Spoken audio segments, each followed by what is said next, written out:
Hello, everyone. Good afternoon. I would like to say thank you. It's an honor and privilege to be part of your 3-day division online seminar workshop and developing and validating localized SLMs and blended LDMs for Araling Panlipunan and Humanities and Social Sciences writers. To our Schools Division Superintendent, Ma'am Loida Enidea, to our three equally passionate Assistant Schools Division Superintendent, to our SGOD Chief, to our EPSS, area supervisors, to our schools principals, senior high school teachers, junior high school teachers, and of course to our writers and validators, good afternoon to all.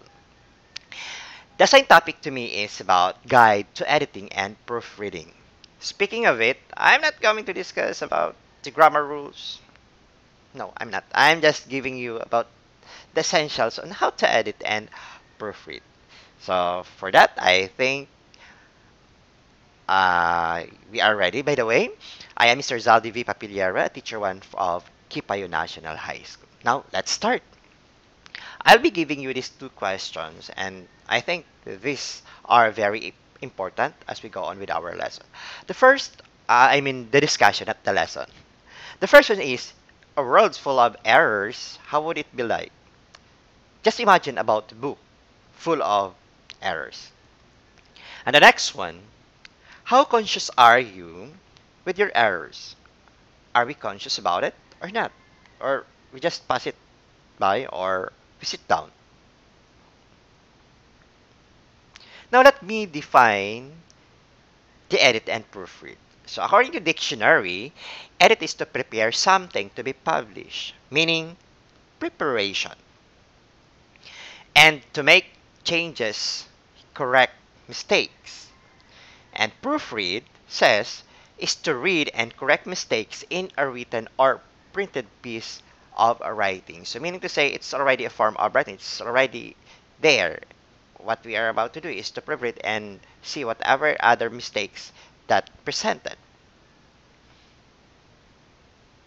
Therefore, edit is to checks for overall presentation of the text and is the message or is the message conveyed clearly, etc. Then proofread is a final checking. So after we check through editing, here we finally check to ensure that the final document is free from any technical errors, grammar, and vocabulary. Now for in short, edit is a science, while proofread is an art. The question is, why are these two important? Really, why these are important? Okay, here are some posts from the social media. The words used here are, some are, um, let's say, improper. Some are really an error. The first one is, education is important, but works at freelance model is importanter. So it should be, but works at freelance model is most important. Okay, this one. I want my first daughter to be a girl. Okay, it should be, I want my first child to be a girl. Another, ngayon lang nagpa-breast, ang sakit hehehe. But he is modeling his teeth. His brace on his teeth. So instead, dapat palang sinabi niya, ngayon lang nagpa-brace. Okay, I want condolence milk. It should be, I want condensed milk. Ha, siya lang yung babaeng iniyakan ko ng ganito. Nakalimutan din kita, dude. Okay. So, the use of dude here is incorrect. Why? Dude is referring to masculinity, not feminine. Not feminine. So, it should be, makakalimutan din kita, girl. Okay. They are important because, number one, your intended audience might misinterpret you. So, we have to be very careful. You may think that you are getting your point across loud and clear. Akala natin okay na. But, your audience thinks otherwise. So, according to this, even something as small as comma can make difference. Totoo po yun. Let's take this example. If you cook, Henry will do the dishes. So, kapag niluto natin si Henry, so the mistakes here is the absence of the comma. It should be, if you cook, then comma, Henry will do the dishes. Okay, let's eat grandpa. So, inviting to eat grandpa. Correct punctuation can save a person's life. Yes, just like this one. Let's eat grandpa. So, here, grandpa is invited to eat. They are important because number two, how you write dictates your reader's confidence and you. So once you have so many mistakes, once you have a lot of errors in punctuations, faulty grammars, or usage mistakes, well, parang nililigawan lang po yan. Na to turn off sila.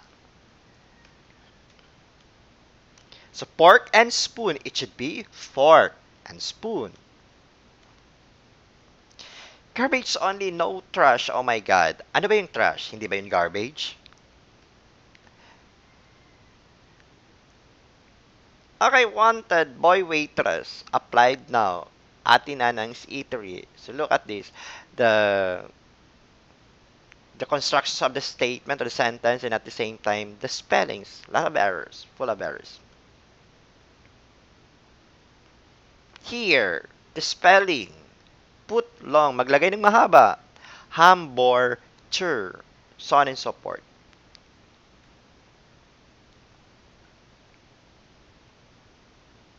Another one, pay comfort rooms. So, comfort rooms here should be higher before the word pay. So, imagine pay comfort rooms by using ihi for just 5 pesos. Or, look at this, vowel, 10 pesos.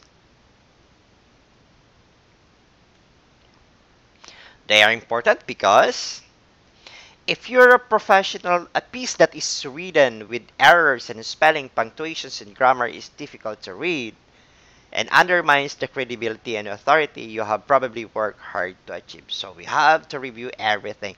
We have to correct everything, spelling, punctuation, and grammar. So look at this. Customer, if you get some items, your payments is give to salesman or to cashier only. So napakahaba. And masyadong malabo and kumbaga malabong-malabo talaga. Okay, here, the spelling, oh my God, we repair, refrigerator, electric pan, oven toaster, flat iron, and of course, nire-repair din pala nila yung others contact. Okay, ano kaya yung others contact na to? And this one, disgusting. Sorry for the inconvenience. Erections going on. Road is temporarily closed for erections. MTRCB. Parental guidance is recommended here for erection. Oh my God. Now, let's try editing. I'm not going to give you here, I'm not going to discuss about the rules in grammar. Instead, I'm going to show only about sometimes we oftenly commit mistakes and sometimes we um, find it. Okay, where is it? Okay. And sometimes, for other writers and especially our students, it seems that what they have done is already correct. But when you look at it, it's full of errors. Let's say, I am always wanted to work for an organization. I am always. It should be, I have always wanted to work for an organization. Next one. One of the students which came early is my cousin. Remember that one is to be spelled out. And once we use number at the beginning of the statement, it should be spelled out. Like, one of the students who came early is my cousin. Okay, here. Maybe she didn't follow the advisor, the physician. The advisor na, the physician pa. So, maybe she didn't follow the advice of the physician. I think I can't done the task. Talagang hindi mo magagawa yung task because nagawa mo na. So it should be, I think I can't do the task. Her reports is fine and organized. When we are constructing a statement, do not use symbols. Instead, spell out the symbols, name the symbols. Like, her report is fine and organized. So what are the editing tips? Here are those. First, we have to read carefully. It should be. Take note of your superior's comments. Always take notes. Always you must have a notebook for the comments that your superiors or the validators will be given to you or from our EPSS or the area supervisors. Then read read paper again looking for only one of two things at a time. So pwedeng hanapin mo muna yung spelling, the grammar, the citation technique, and punctuations. Not that when you are reading, you are going to look in one statement, look automatically you have to look the spelling, the grammar, the citations, the technique, and punctuation. No, it should be done one by one. Watch out for the sentence fragments. It seems that it's already a statement, but it lacks of ideas. Then watch out for run-on sentences. Now let's proceed on proofreading. So they say that a rough draft is never a final copy. So what do we do? First, skim and check for format and errors. So after editing, everything is presented. Now, we are going to proofread if it is ready to publish. So first, we have to skim and check for format errors. Number 2, catch overlooks typographical and content errors. Number 3, review for inconsistencies. Number 4, take a final review of the document before submitting or publishing. Sa amin sa school paper, ganun. Mabusisi po talaga. Okay, here are the checklists in proofreading. We have the grammar. Under the grammar, we have the spelling. The spelling here is not about the misspelled word. Instead, about the correct spelling of the word to be used. So do not rely on the spell checker in Word. This will not pick up the typos, such as from or form, or been and been. So been and been has the same sounds, but do we use the correct spelling of been and been? Been and been? Next, use a dictionary to check spellings and any specialist terminology. Do not guess at a spelling. So we have to be very careful about it. If our guess, if you think that it is correct, still we have to look at the dictionary, especially on the jargons. We have to look in the dictionary if our guess for that spelling is correct. Then if so, then go. Ensure the correct usage of words such as to, or to. They have the same pronunciations, but they have different uses. To, preposition to, the same to as a number. Okay, another one is the tenses. This is very important. Does the subject of the verb match? So, subject-verb agreement. Are tenses used consistently within a sentence, especially when we are using the compound complex statement? Okay. Have apostrophes, full stops, commas, and colons been used correctly? Apostrophes, alin ba? Before S or after S? Are we going to use commas or full stops? Or we have to use colons? The next one is the language. Language is very wide, wherein have capitals been used where necessary. For example, for personal names, okay, organizations here, it must be organizations, or the start of a sentence. Always remember that since elementary, we already know about the capitalizations. The first letter of the statement is always capitalized. The name of the person, the first letter of it, and then also the name of organizations or the event. Have some words been used frequently within a paragraph or an essay?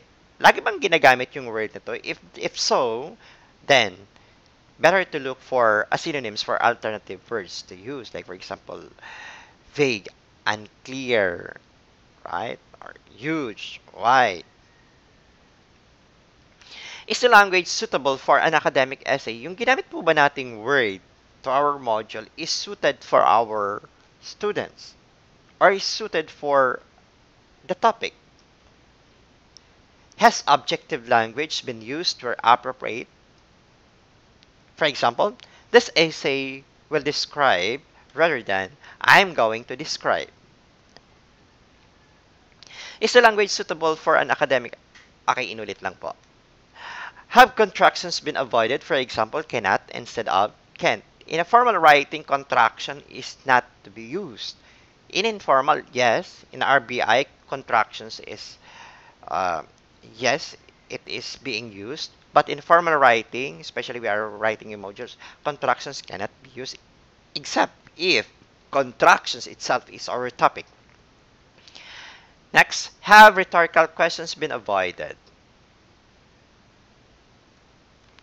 Okay. Have acronyms such as NHS been spelled out in full on first use? We have the rules that when we are introducing acronyms or abbreviation, we have to use first its full names. We have to spell it out. Example, National High School before using NHSS. Have colloquialisms been avoided and more formal language been used instead? For example, in the 19th century, it's good rather than in the olden days. Okay, the next one is referencing the correct style. And referencing, are you using the correct style? Check your assignment guidance for which style you should use. Diba? Iba-iba po yung gamit natin sa iba-iba yung format kapag gumagawa tayo ng reference. Diba? Merong nauuna yung pangalan, merong nauuna, always nauuna naman po yung apelyido, but on the next one, the next words to be used, ano ba yung gagamitin nating pattern? So there is a pattern. There must be a consistent. There must be a consistency in making a references. Next, quotations. Have quotations been fully referenced? So, nailagay ba kung sino yung nagsabi nito according to says that. Then the bibliography. The bibliography is very important. Have you included all the items you have cited in your text? Are the references complete? This is to what? This referencing is very important because this is for us to avoid plagiarism. Now, the presentation, the line space. Does the assignment require particular line space? Of course, it requires. The margins on the left and on the right must be equal. And then the spacing between lines must be equal also. The margins, as I've said, excuse me. Font size and font type is very important. Font type, sans serif and serif. What you are seeing on my presentation on the screens are type of sans serif. Meaning to say, pag sinabi nating sans serif po, ito yung mga font type na walang mga kulikot sa dulo. Pag sinabi nating serif, like for example, the Times New Roman, okay, example po yun ng serif, kung saan may mga curves. So here, ang ginamit ko lang po dito ay more on Arial, and that is sans serif type. And of course, the font size. We have to determine when we are going to use a big letter, when we are going to use the small size of text or the font size. Okay, balikan natin. Do you need to use a particular font size or font type? Remember that whatever our font type used on the first page, it should be until the end. And the presentation, the typing errors, have all corrections been made in the final version? Okay, sa final version pa, lahat po ba ng typographical errors, okay na? And if feedback, have you taken account of feedback? Okay, so, yung bang binigay sa yung feedback, yung bang binigay sa yung comments, na ilagay mo pa doon, na ayos mo bang mabuti? If so, then good. So, ano yung mga tips? First is the print work. It's easier to read and check for errors on papers than on the computer screen. So, kailangan po nating i-print out po yung modules para ma-edit po nating mabuti. Kasi mas pag nasa screen po kasi masyadong masakit sa mata. Unlike we are reading the hard copy. Next, recurring errors. If you're aware that the same errors recur within the assignment, create a list of these and make conscious effort to look out for them. So, kung paulit-ulit na lang po yung errors na ganun, so, kailangan meron tayong reference. Kung meron tayong Biblia, we have already the dictionary where and where to locate those errors. Okay? Read aloud. This will highlight sentence structure and increase your awareness of the flow of the essay and of any sentences that are too long or too short. It will also give you an idea whether a sentence makes sense and if there is the right amount of punctuation marks. So, kailangan po nating basahin. Pag binasa po natin ng malakas, malalaman po natin, this one, kulang to. Ito, napaka-licking to. Oh my God, walang punctuation. Paano ako hihinga dito? How am I going to post here? Okay? Ask someone to read your work. That's very important. Kaya meron tayong tinatawag na validators. Meron tayong tinatawag na content editors. Proofread separately. Check for one issue at a time. For example, grammar referencing and presentation. Ito na po sinabi ko na kanina. So, kailangan pa nag-check po tayo pa isa-isa. Read one line at a time. So, kailangan po natin ditong takpan. We have to cover the next line while we are reading the first line. Para ang concentration lang po natin ay doon lang po sa binabasa natin para malaman po natin kung ano yung mga errors. Okay? And by the way, the techniques for me, ako kapag nag-edit ng mga works, especially sa campus paper, the school papers, I am using 5 colors, color pen, the red, blue, green, orange, and the black. Okay? They have different functions. Kung ang orange na ballpen is for the grammar, lahat lang po na gagamitin kong orange ay pang grammar lang. So, kapag nakita ko ng orange na ballpen, grammar lang ang gagamitin ko. Grammar lang yung i-check ko. Kapag nakita ko naman yung green na ballpen, okay, I am going to use this for spelling. So, para lang po, meron tayong parang, alam natin na kapag ito yung hawak natin, ito lang muna yung i-check natin. Pero kapag tingnan natin, kapag hinawakan natin yung 5 ballpen na yon, in checking and in proofreading or in editing, kapag hawak natin yung 5 yun, magagawa po kaya natin sabay-sabay? Hindi. So, we are doing it one by one. Okay, tapos na po ako. Yes, mistakes are proof that you are trying. That's true. And according to Cassie, so write without fear and edit without mercy. Kung kailangan nating tadtadin ng pula yung ginawa ng ating writers, do it. Wag po tayong mahihiyang gawin yun. And if you receive the same that full of bread, then, okay, it's okay. Kasi, part yun ng ating trabaho. For Justice Brandis, there is no great writing, only great rewriting. Totoo po yun. Kahit saan naman po, ang unang part ng pagsusulat, hindi pa po yun the best. But when we rewrite them, kasi nakita natin yung mistakes natin, then that is a great writing. And for that, according to Confucius, a man who has committed a mistake and doesn't correct it is committing another mistake. Paulit-ulit lang po yun. Mag-multiply at mag-multiply po yun kapag hindi po natin na gawa ng paraan na may correct ng lahat. Moreover, you only fail when you stop trying. Totoo po yun. Sa school paper, kapag hindi mo po inulit-ulit ng binasa. Nakakailang proofread po kami dito sa school paper bago to i-publish. Minsan nga na-publish na, ilang beses na proofread, but still, meron pa rin mga technical errors. Meron pa rin mga typographical errors. Okay? So, keep on trying. Do not be hesitate. Next, hence, it's perfectly okay to write garbage as long as you edit brilliantly by CJ Cherry. Okay lang po na kung ang ginawa natin puro lang basura. Okay lang yung kung lahat mali. As long as when we edit it, na itama natin kung ano yung mga pagkakamali natin. Okay, good afternoon everyone. Thank you.